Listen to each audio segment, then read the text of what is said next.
So lift your chin up for us. A lot of my childhood was defined by moving around, and I never really had a home base. Your mom told me that I might get another expander on pretty soon. It's all right. Ultimately, I was either going to be a lawyer or a dentist. I was very involved with Boy Scouts. Those years I was mentored by a dentist, and there's a dentistry merit badge. Just hearing what their day-to-day was like and ultimately how they built consistent relationships with their patients, came away from it and said, that's what I want to do. I always wanted to provide dental care for people that needed it the most, but I really wasn't sure what the community was going to look like. So from about age 13 on, that was my dream.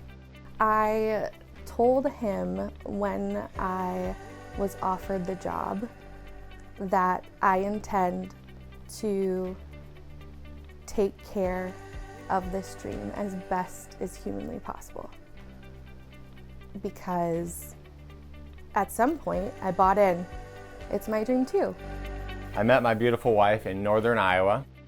She's from a town of about 2,000 people. Colorado, growing up for me, was about 70,000 people, and Newton was a good mix in the middle. We went to undergrad together. Our plan was to always, after my schooling was done, we were going to come back to Iowa and raise a family. I did 1 year of advanced training in Albuquerque, New Mexico, and then I went into a public health setting for 2 years, primarily pediatrics, and loved it.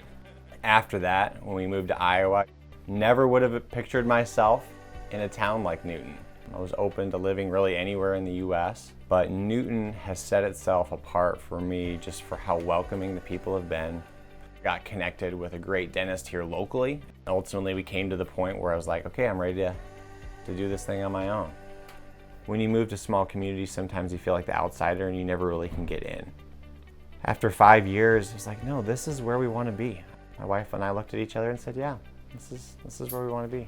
Maddie is one of my full-time dental. I'm going to start a business. I'm going to take out that loan. I'm going to build out a space. I'm going to hire people. Of course, we were friends with Jen and Jacob and learned that he had plans to open his own practice. So we came here as soon as he opened. First off, we know that the dental office is not everyone's favorite place to be. I will find that most of the fear often comes from them not feeling heard. When they're done with their appointment, you'll see a big sign that says where your story matters, and he means that. So many brush. Instead of it just being somewhere where you come to check up on your teeth, he is checking in with you as a person, who you are, your family. I mean, he's always first to volunteer to be the soccer coach or the t-ball coach. I think it's really neat to coach, the young kids that I happen to see for their checkups. He really has a strong commitment to the community, and he and Jen are very involved, whether it's through church or the YMCA or just giving back. For every new patient that's seen at our office, we donate a portion to the Newton Community School District. So if there's a way that I can give back to the school lunch program so these kids can at least get a semi-healthy meal guaranteed every day that they're at school and their parents don't have to stress as much. Dr. Parsons is a really present father. I've seen them take in over time watching their dad make his dream come true, which is just, I think, what every parent hopes their child can see. At our grand opening was one of the neatest moments, was to have my kids standing next to me as I cut that ribbon and said, here we go. I hope by the time that I retire that there is a group of patients that feel well taken care of. And after that, and probably most importantly, is I hope my family can look back and say, Dad built something really neat. I got to be a part of it.